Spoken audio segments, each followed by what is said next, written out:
the thing about fly rods is it's kind of like bows.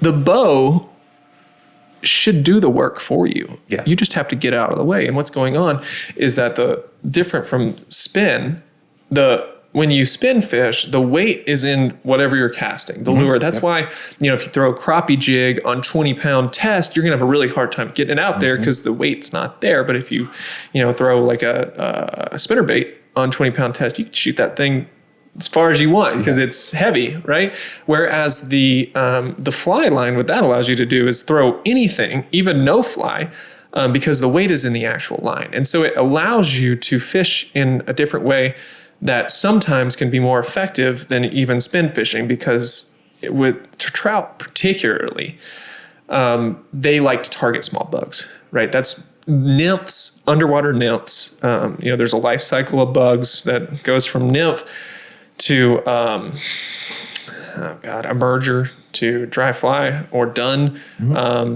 And then it flies around for a little bit. Then it goes to a spinner, which it lays its eggs and then just dies on the water.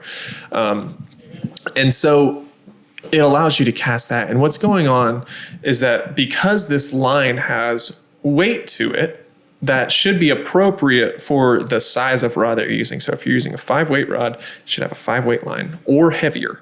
Like a lot of people overload. Like I like to overload my streamer rods because it allows it to get more flex in the rod and then shoot that out. But that's exactly what's going on. The only thing that's happening with fly fishing, or fly casting, I should say, is that you are allowing that rod to snap back. So when you bring it back, the rod will flex the opposite way that you're bringing it back. And you need to stop like you're hitting a brick wall with your hand. And what that allows you to do, what that allows the fly rod to do is what it wants to do, which is to snap back like that. And that shoots the line behind you. And you need to be patient enough to allow the weight to accumulate on that front end. So it bends back, keeping your hand in the same position.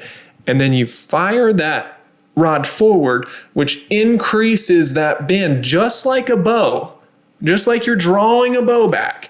And then when you stop on the dime, that allows that rod to flex in the opposite way and shoot the line out there. And that's why you see old ladies like Joan Wolfe, who's a legend and one of my favorite female fly casters, be able to, she's like 75. She can cast the line further than I can, for sure. Maybe further than my dad. I don't know. And she's just perfect at letting that rod do the work, and it's flexing back and forth. And so, for instance, like if you go back and you don't stop, what happens is it's losing all its momentum. So then you feel like you have to really dive into it. Whereas if you are just patient and you feel the rod load back like this, when you will feel that in your rod and you say, okay, I'm ready to go. And it's longer than you think because you got to wait for that whole line to get from way in front of you to way behind you and tight. And once it's tight, you can let the rod do its work.